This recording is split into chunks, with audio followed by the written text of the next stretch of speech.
नमस्कार, सत श्री अकाल, वणक्कम। कैसे हैं आप सभी? आई होप सभी ने अपनी तैयारी शुरू कर दी होगी केवीएस पीआरटी के लिए। तो जो आज का हमारा टॉपिक रहने वाला है वो है हमारा एनसीएफ 2005। टॉपिक की बात करें, ये हमारा टॉपिक इम्पॉर्टेंट क्यों है? तो आपके सिलेबस को अगर आप देखेंगे तो सिलेबस में आपके दिया है मैथडोलॉजी, जो आपके मैथडल क्या होने चाहिए तो उसके बारे में बात की गई है। तो उसमें सबसे पहले आपका जो आता है वो आता है एनसीएफ 2005। ठीक है जी। तो एनसीएफ 2005 को आज की वीडियो में हम डिस्कस करने वाले हैं और मैंने कहा है कि ये वेरी वेरी इंपॉर्टेंट टॉपिक है। तो ये इंपॉर्टेंट इसलिए है क्योंकि पिछली बार का जो पेपर हुआ था केवीएस पीआरटी का, उसमें लगभग 5 क्वेश्चन जो थे वो एनसीएफ 2005 से ही थे।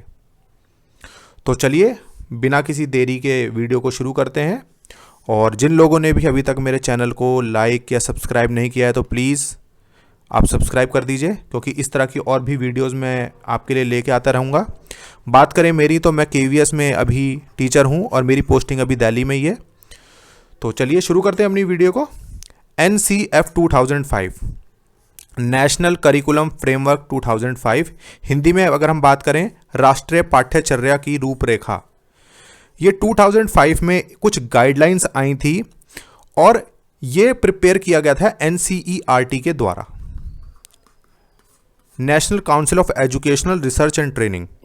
तो 2005 में इसकी कुछ ज़रूरत महसूस की गई कि कुछ गाइडलाइंस लाने की ज़रूरत है। हमारा एजुकेशन सिस्टम अभी उतना अच्छा नहीं है, इसे और बेहतर बनाना है। तो कुछ गाइडलाइंस आई थी, उसको एक एक पॉइंट वाइज हम डिस्कस करेंगे और हिंदी और इंग्लिश दोनों में ही रहेगा। तो चलिए शुरू करते हैं, आगे चलते हैं। Next slide. National curriculum framework 2005 is one of 4 national curriculum framework published in 1975, 1988, 2000 and 2005 by the National Council of Educational Research and Training NCERT in India। यानी कि ये हमारा जो है 4th एडिशन है एनसीएफ का, ये 4th एडिशन है 2005। इससे पहले अगर हम बात करें तो ये 1975, 1988, 2000 और 2005 में ये आ चुका है। ठीक है, तो इसका मतलब ये हमारा 4th एडिशन है और ये डेवलप किया गया है एनसीईआरटी के द्वारा। ठीक है, और कई बार ये एक नंबर में पूछ भी लेता है कि एनसीएफ की फुल फॉर्म क्या है, तो नेशनल करिकुलम फ्रेमवर्क 2005। ठीक है जी, यहां तक क्लियर है? आगे चलते हैं। नेक्स्ट है NCF 2000 is formed under the chairmanship of professor Shri Yashpal. बहुत इंपॉर्टेंट पॉइंट है, वेरी इंपॉर्टेंट पॉइंट है मेरी तरफ से ये, इसको आप जरूर याद रखना। श्री यशपाल की अध्यक्षता में ये तैयार किया गया था। एनसीएफ 2005 का गठन प्रोफेसर श्री यशपाल की अध्यक्षता में किया गया है। ठीक है, तो श्री यशपाल कौन है उसकी अगर हम बात करें तो 1993 में एक रिपोर्ट आई थी इनकी, लर्निंग विदाउट बर्डन, यानी कि बिना बोझ के शिक्षा। तो उसी को ध्यान में रखते हुए उसके जो अध्यक्ष थे वो थे प्रोफेसर श्री यशपाल। तो एनसीएफ 2005 का जो गठन किया गया है वो इन्हीं की अध्यक्षता में किया गया है। ठीक है जी। और अगर हम बात करें तो एनसीएफ को जो प्रिपेयर करता है वो है एनसीईआरटी, और इसको जो पूरा डायरेक्ट किया था वो थे इसके प्रोफेसर श्री कृष्ण कुमार, जो कि उस समय एनसीईआरटी के जो थे अध्यक्ष थे या निर्देशक थे, डायरेक्टर थे वो उस समय एनसीईआरटी के, प्रोफेसर कृष्ण कुमार। ठीक है, यानी कि इन्होंने अपनी रिकमेंडेशन दी थी एनसीएफ 2005 के लिए। इसका जो पूरा मसौदा या पूरा कच्चा चिट्ठा तैयार किया था वो तैयार किया था हमारे प्रोफेसर कृष्ण कुमार, जो कि एनसीईआरटी के निर्देशक थे। अगर बात की जाए, आपसे कभी भी क्वेश्चन में पूछा जाता है कि इसके अध्यक्ष कौन थे इसके, तो वो थे श्री यशपाल।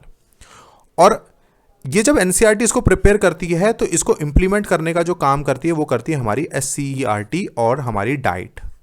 आपने नाम सुना होगा SCERT, state council of educational research and training, और डाइट होता है district institute of educational research and training. तो उसको जो इंप्लीमेंट करती हैं ये दोनों करती हैं, एनसीईआरटी इसको प्रिपेयर करता है। ठीक है, चलो आगे चलते हैं जी। Next, NCF 2005 has been translated in all the languages under the 8th schedule of Constitution, 22 languages. The NCF 2005 is based on constructivism approach, self doing. बहुत इंपॉर्टेंट पॉइंट है ये। NCF 2005 का संविधान की 8वीं अनुसूची, जो हमारी संविधान की 8वीं अनुसूची है, 8th शेड्यूल है, उसमें 22 लैंग्वेजेस के अंडर इसका अनुवाद किया गया है। NCF 2005 जो है रचनावाद दृष्टिकोण पर आधारित है, यानी करके सीखना।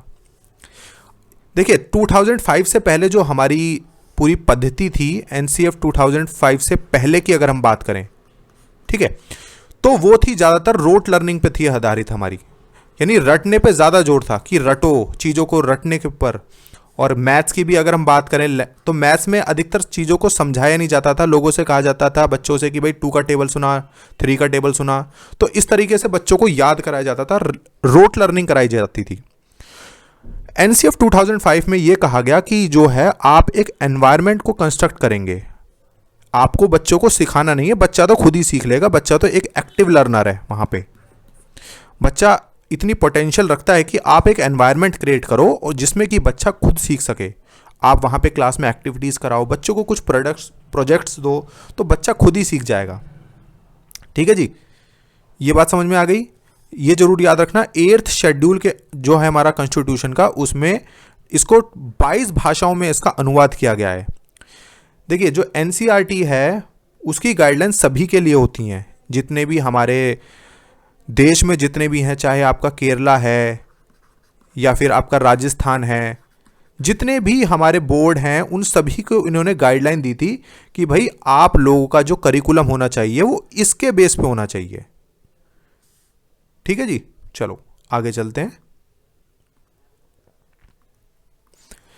NCF 2005 begins with a quotation from Tagore's essay Civilization and Progress, in which the poet reminds us that creative spirit and generous joy are key in the childhood. NCF 2005 Tagore के निबंध सभ्यता और प्रगति के एक उद्धरण के साथ शुरू होता है, जिसमें कवि हमें याद दिलाता है कि बचपन में रचनात्मक भावना और उदार आनंद महत्वपूर्ण है। देखिए कई बार ये पूछा भी जा चुका है, सिर्फ आपको याद रखना है NCF 2005 की जो शुरुआत होती है वो शुरुआत होती है जी आपके एक एस्से के साथ शुरू होती है, जो कि हमारा टैगोर का एस्से है, रविन्द्रनाथ टैगोर का सिविलाइजेशन एंड प्रोग्रेस। ठीक है, सभ्यता और प्रगति, आपको सिर्फ इतना ही याद रखना है। चलिए अगले पॉइंट पे चलते हैं। अब देखिए जी NCF प्रोग्रेस 5 गाइडिंग प्रिंसिपल, जो हमारा करिकुलम होना चाहिए वो कैसा होना चाहिए, ये होना चाहिए किस तरीका, इसके लिए उसने 5 गाइडिंग प्रिंसिपल दिए हैं। वेरी वेरी इंपॉर्टेंट है, इसको याद रख लेना, वेरी वेरी इंपॉर्टेंट है मेरी तरफ से। क्या क्या गाइडिंग प्रिंसिपल है, एक एक करके उसको डिस्कस कर लेते हैं। Linking education with the life outside school, शिक्षा को स्कूल के बाहर के जीवन से जोड़ना, यानी शिक्षा जो होनी चाहिए वो कैसी होनी चाहिए, शिक्षा जो है मात्र क्लासरूम तक सीमित ना रहे, वो स्कूल के बाहर जाए। यानी आप ऐसे एग्जाम्पल्स क्लास में दीजिए ताकि जो है जो बच्चे के परिवेश से रिलेटेड हो, बच्चे के एनवायरनमेंट से रिलेटेड हो, बच्चा बहुत जल्दी सीखेगा और उसको जो याद होगा या उसकी जो अंडरस्टैंडिंग होगी वो परमानेंट होगी। ठीक है जी, यानी आप बच्चे को बता दें कि 2 + 2 4 होता है, उसको कभी याद नहीं रहने वाला भाई 2 + 2 4 कैसे होता है। ठीक है, आप उसे कुछ एग्जाम्पल्स दीजिए, जैसे कि आप उसको 2 पेन दे दो, ठीक है, या आप उसको कुछ क्लास में एक्टिविटी करा दो, या आप जो मनी पैसों से बच्चे बहुत अच्छे से समझ सकते हैं, आप उन्हें वो एग्जाम्पल दे दो। तो बच्चे को ये जो ज्ञान होना चाहिए या जो उसकी जो एजुकेशन होनी चाहिए, नॉलेज होनी चाहिए, उसमें कुछ अंडरस्टैंडिंग होनी चाहिए, जो एजुकेशन को बाहर के जीवन से लिंक करना है। सेकंड पॉइंट है हमारा to ensure that education is free from rote system, यानी कि रटने पे ज़्यादा जोर ना दिया जाए। एजुकेशन ऐसी हो जिसमें बच्चा खुद करके सीखे, बिना बर्डन के हो, उसके ऊपर किसी तरह का कोई प्रेशर ना हो, और बच्चा किसी भी चीज़ को आप ये ना कहें कि भाई आप 2 का टेबल सुनाओ या 3 का टेबल सुनाओ या इसका आंसर सुनाओ। बात करें 2005 से पहले की, तो अभी भी हालांकि ऐसा होता है क्योंकि अभी भी पूरी तरीके से इम्प्लीमेंट नहीं हो पाया है, अभी नेक्स्ट आने को तैयार बैठा है, लेकिन अभी भी ये पूरी तरह से इम्प्लीमेंट नहीं हुआ है। इससे पहले क्या होता था भाई, आपको चैप्टर पढ़ा दिया आपके टीचर ने, और टीचर ने पढ़ाने के बाद उसके बाद किताब में जो जो 4 क्वेश्चन होते थे या 5 क्वेश्चन होते थे, उनके क्वेश्चन आंसर लिखा के वो कहते थे इन्हें याद करो। तो रटने पे ज़्यादा जोर था, वो ख़त्म करने की बात की गई है इसमें। चलिए नेक्स्ट है, curriculum should not be text book centred. पाठ्यचर्या पाठ्य पुस्तक केंद्रित नहीं होनी चाहिए, यानी कि सिर्फ पुस्तकों के बारे में बात ना हो। जो एग्जाम्पल्स हैं, देखिए किताब में हर तरह के एग्जाम्पल्स नहीं हो सकते। जैसे कि मान लीजिए अगर हम हिंदी की बात करें या फिर ईवीएस की अगर हम बात करें, तो ईवीएस में मान लीजिए एग्जाम्पल्स कोई चैप्टर दिया गया है, मान लीजिए कोई चैप्टर हम ले लेते हैं ईवीएस का, तो उसमें मान लीजिए जम्मू एंड कश्मीर के बारे में बात की गई है, J&K के बारे में। तो घरों के बारे में अगर हम बात कर रहे हैं, हाउस के बारे में, तो उनसे आप पूछ सकते हैं कि भाई हाउस जो है आपके यहाँ पे किस तरह के होते हैं, कच्चे घर पक्के घर किस तरीके से बनाए जाते हैं। तो बच्चों को आपको टेक्स्ट बुक के बाहर लेके जाना है, उसके बाहर उनसे बात करनी है। नेक्स्ट है, making examinations more flexible and integrating them with the classroom activities. देखिए असेसमेंट के बारे में इसने काफ़ी कुछ कहा है, जो परीक्षाओं को अधिक लचीला बनाना, यानी जो ऐसा कि पहले होता था कि आपके लास्ट में पहले आपका फर्स्ट टर्म, फिर आपका होता था सेकंड टर्म, और फिर आपका होता था फाइनल एग्जाम। इसमें कहा गया है कि जी भाई परीक्षाओं को अधिक लचीला बनाना है, यानी एग्जामिनेशन जो असेसमेंट होना चाहिए, इवैल्यूएशन होना चाहिए, वो फ्लेक्सिबल होना चाहिए। फ्लेक्सिबल इन द सेंस है वो एक तो लगातार चलते रहना चाहिए। इसमें CCE की बात की गई है, कॉन्टिन्यूअस एंड कॉम्प्रीहेंसिव इवैल्यूएशन की बात इसमें की गई है। ठीक है जी। CCE कहता है जी आप बच्चे को ऑब्जर्व करिए, वो भी बच्चे का एक तरीके से आप उसका असेसमेंट ही कर रहे हैं। ठीक है। इसके अंदर आपका जो इवैल्यूएशन होना चाहिए वो फॉर्मेटिव होना चाहिए, यानी कि आप इवैल्यूएशन बच्चे का नहीं कर रहे, आप अपना भी इवैल्यूएशन कर रहे हैं कि बच्चे ने जो सीखा है, कहीं आप जो उसे पढ़ा रहे हैं कहीं उसको दूसरा मेथड तो ज़रूरी नहीं है उसको सिखाने के लिए। तो उसके अंदर ये सब चीज़ें होनी चाहिए आपके करिकुलम में। क्लासरूम एक्टिविटीज़ आप कराइए, यानी आपका जो करिकुलम होना चाहिए उसमें बहुत सारी एक्टिविटीज़ आप करा सकें, इतना स्कोप उसमें होना चाहिए। चलिए नेक्स्ट चलते हैं। नेक्स्ट पॉइंट है, student should be prepared for national values. देखिए जो हमारे नेशनल कंसर्न है, नेशनल जो हमारे राष्ट्रीय दिक्कतें भी हमें बहुत सारी आती हैं, तो उसके लिए भी विद्यार्थियों को तैयार किया जाए, उनको आस्थावान बना जाए। ठीक है, यानी कि वो राष्ट्रीय मूल्यों का सम्मान कर सकें, उनमें राष्ट्रीय भावना सर्वोपरि होनी चाहिए। ठीक है, वो नेशनल वैल्यूज़ को ज़्यादा इंपॉर्टेंस दें। तो ये सब चीज़ें बच्चों में आनी चाहिए और वो एक बेहतर नागरिक बने। तो उसके लिए उन्होंने ये 5 गाइडलाइंस दी हैं। आप इसे अच्छे से पढ़ लेना, स्क्रीनशॉट लेना चाहते हैं आप स्क्रीनशॉट ले सकते हैं, ये बहुत वेरी वेरी इंपॉर्टेंट है मेरी तरफ से। तो चलिए आगे चलते हैं अब इसको। नेक्स्ट स्लाइड में कहते हैं कि जी focus on learning without burden. जो इसका मुख्य सूत्र आप कह सकते हैं, इसको मुख्य फॉर्मूला या मेन फोकस जो था यही था कि जी बिना बोझ के सीखने पर बल देना है, या बिना बोझ के सीखने पर ध्यान दें। यानी कि जो लर्निंग होनी चाहिए उसके अंदर जब एक्टिविटीज़ होंगी, बच्चा जब उन एक्टिविटीज़ को करेगा तो कुछ एरर्स भी करेगा, वो गलतियां भी करेगा। तो गलतियां करने पर उसको पनिशमेंट ना दी जाए और बच्चे को जो है एक ऐसा एनवायरनमेंट किया जाए कि वो खुद करके सीखे और उसके ऊपर किसी तरह का कोई बोझ ना हो, कोई डर ना हो। ठीक है, और बच्चे को कुछ भी फील नहीं होना चाहिए कि हाँ जी वो उसके ऊपर कोई दबाव है। बच्चा एक बिल्कुल फ्री एनवायरनमेंट में सीखे।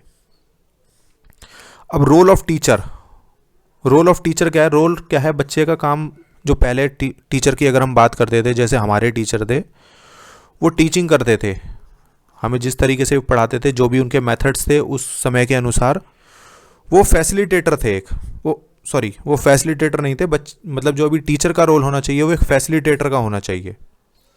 यानी कि वो सिर्फ फैसिलिटेट करेगा, यानी कि वो आपको कुछ सिखाएगा नहीं, वो सिर्फ आपके सीखने में एक सूत्रधार है। ठीक है, वो एक्टिविटीज़ को कहेगा कि जी ये एक्टिविटीज़ करनी है, फिर वो ही आपसे लास्ट में पूछेगा भाई आपने क्या सीखा। बाद में वो आपको कंक्लूड करके एक निष्कर्ष आपको बता देगा कि जी ये निष्कर्ष होता है और इससे ये निष्कर्ष निकला है जो कि आपने निकाला है। तो उसका काम क्या है? वो अपॉर्चुनिटीज क्रिएट करेगा,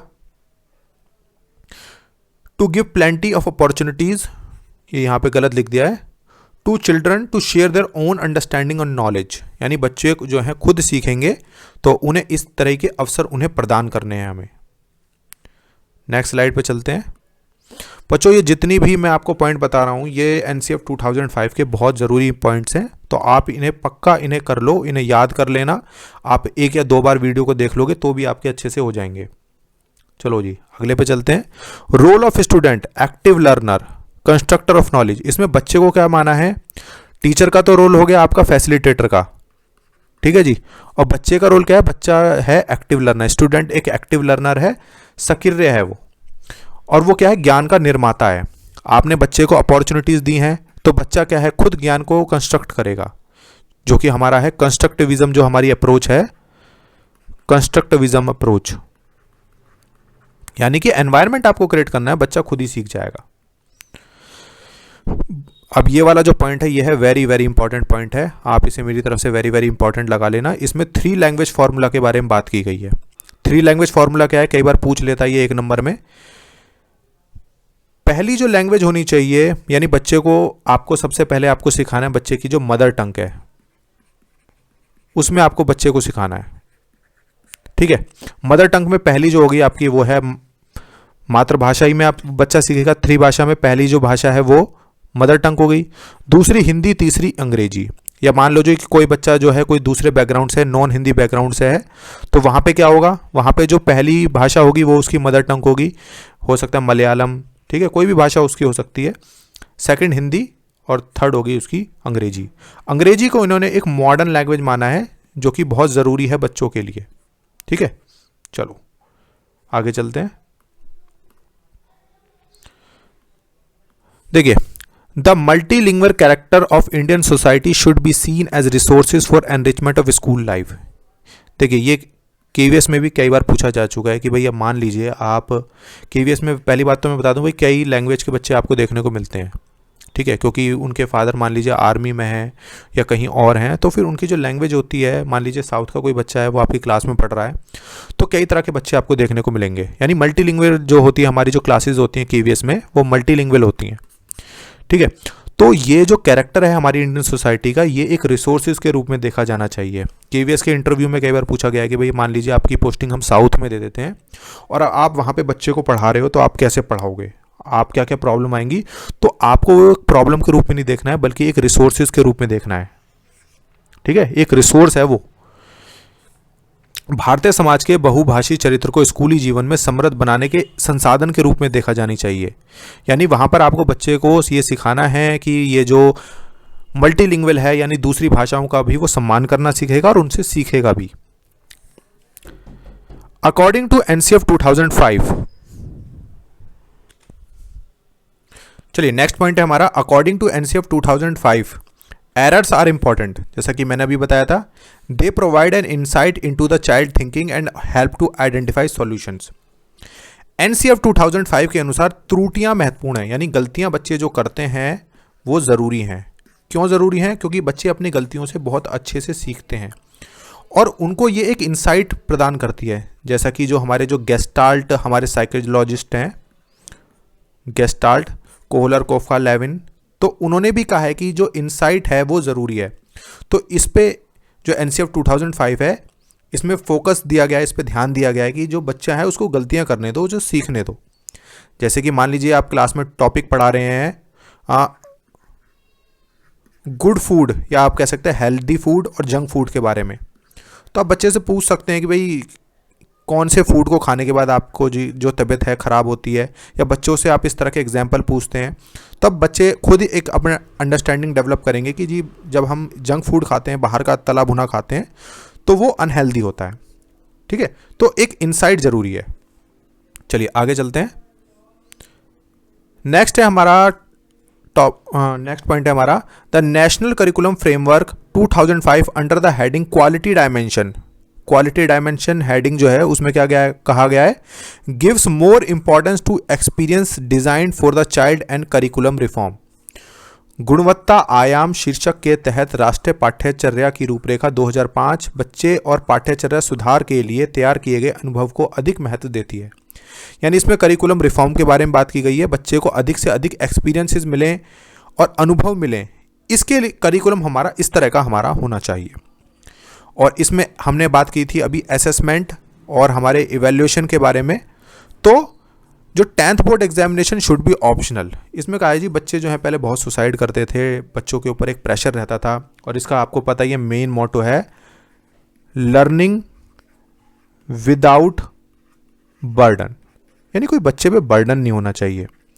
बच्चे जब सीखते हैं, जब उन्हें ये पता चलता है कि उनका जो है बिल्कुल उन्हें फ्री सीखना है, उसके बाद उनका कोई एग्जाम नहीं होने वाला है, या उनके ऊपर कोई प्रेशर नहीं है कि हाँ जी आपको 100 में से 95 ही लेके आने हैं, घर वालों का एक अलग प्रेशर रहता है, तो इस तरह की चीज़ें नहीं होनी चाहिए, एक ऑप्शनल होना चाहिए। 10th बोर्ड हमारे समय पे भी एक अच्छा खासा फोबिया था, लेकिन हाँ मेरे टाइम पे तो उतना नहीं था, लेकिन अभी भी 10th का एक खौफ तो रहता है कि हाँ जी 10th के आप एग्ज़ाम देने वाले हो। NCF 2005 suggest to conduct programmes and activities to promote peace education. जी हाँ, इसमें पीस एजुकेशन के बारे में भी बात की गई है। NCF 2005 शांति शिक्षा को बढ़ावा देने के लिए कार्यक्रम और गतिविधियां संचालित करने का सुझाव देता है। देखिए पीस एजुकेशन में हमारा वुमेन एजुकेशन है, वुमेन एम्पावरमेंट है, वो भी आ जाता है, यानी कि जो लोगों की सोच है हमें उसे बदलना है। तो इसके लिए अब आपने देखा होगा जब हम मैथ्स के क्वेश्चन पूछते हैं, उसमें पहले हम पूछते थे कि राम हैज़ 500 रुपीज़, यानी कि उसमें अधिकतर हम मेल को अधिकतर हम डोमिनेशन देते थे। तो अब ऐसा नहीं होता है, अब जो है किसी भी मान लीजिए सीता कह दिया यहाँ पे, या फिर कुछ भी नाम यहाँ पे दे देते हैं, रीटा कह दिया। तो इस तरह से NCF 2005 में एक तो इस तरह की एक्टिविटीज़ होनी चाहिए जिससे कि शांति शिक्षा को बढ़ावा दिया जाए। ठीक है, उसमें हमारा आपकी संस्कृति, लोग एक दूसरे की संस्कृति का सम्मान करें, एक दूसरे के धर्म का सम्मान करें। और जो हमारे अभी भी देश में बहुत ज़्यादा जो रीजनल बाउंड्रीज जो हमारी हो रखी हैं कि ये यूपी से है, ये हरियाणा से है, वो साउथ से आया है, और अधिकतर लोग क्रिएट करते हैं कि वहाँ पे उसको नौकरी क्यों दे दी, साउथ वाले कहते हैं कि जी ये लोग आके हमारी नौकरी खाते हैं। इस तरह की लोग अफवाह फैलाते हैं। तो उसके लिए एक शांति शिक्षा प्रोग्राम जो है होना चाहिए।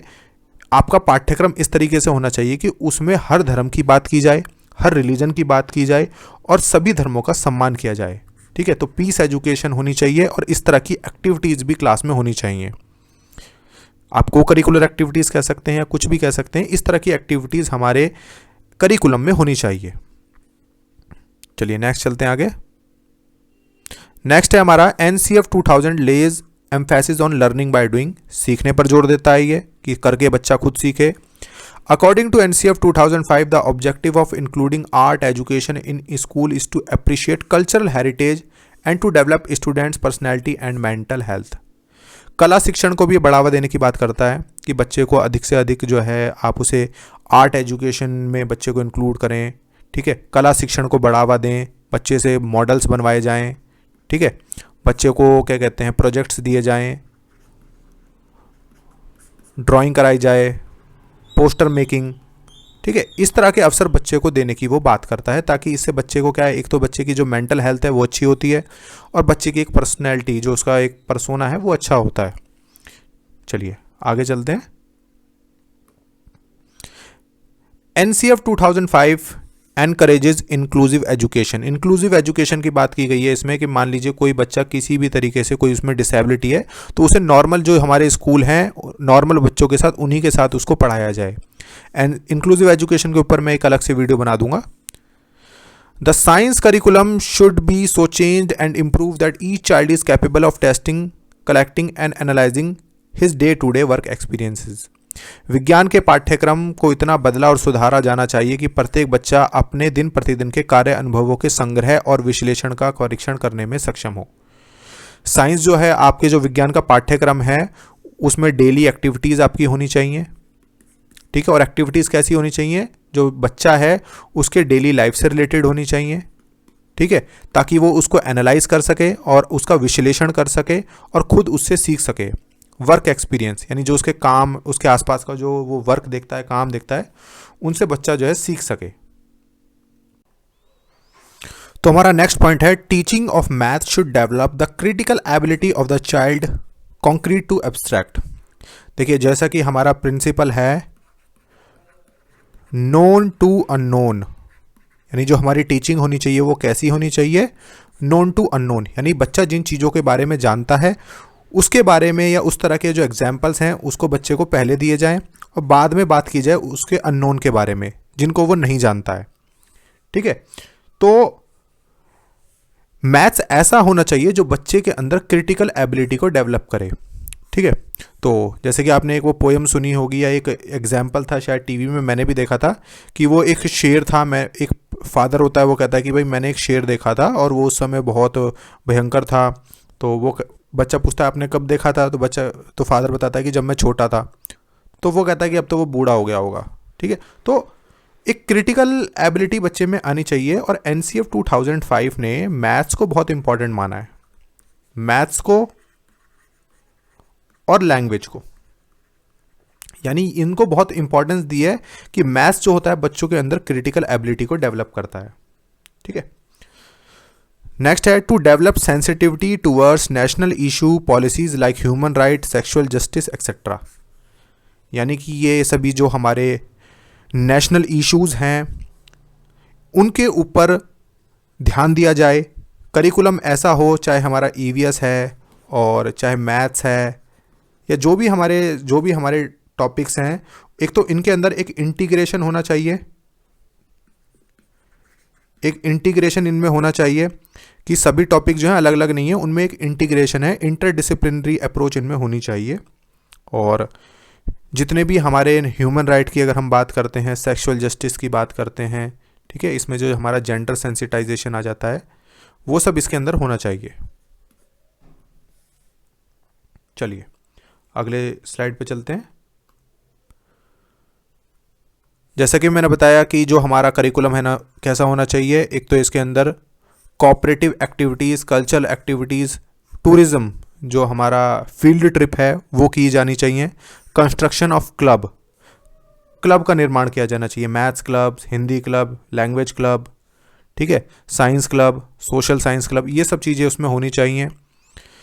ग्रुप डिस्कशन को प्रमोट किया जाए, drawing, poster making, cooperative activities होनी चाहिए, कल्चरल एक्टिविटीज़ होनी चाहिए जिसमें सभी जितने भी हमारे रिलीजन हैं उनको ध्यान दिया जाए, उनके एक क्या कहते हैं कल्चरल हार्मनी को जो है इम्पोर्टेंस दी जाए। ठीक है, ये सब चीज़ें उसमें होनी चाहिए। नेक्स्ट है to make the examination system more free flexible, creative and easy.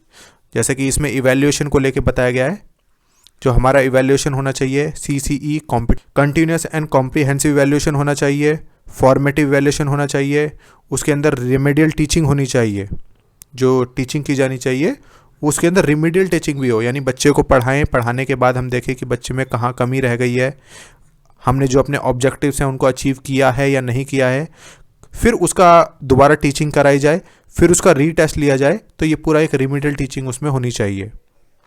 इसे कई बार सर्कुलर टीचिंग भी कह देते हैं। तो वेरी वेरी इंपॉर्टेंट पॉइंट है, ध्यान रखना।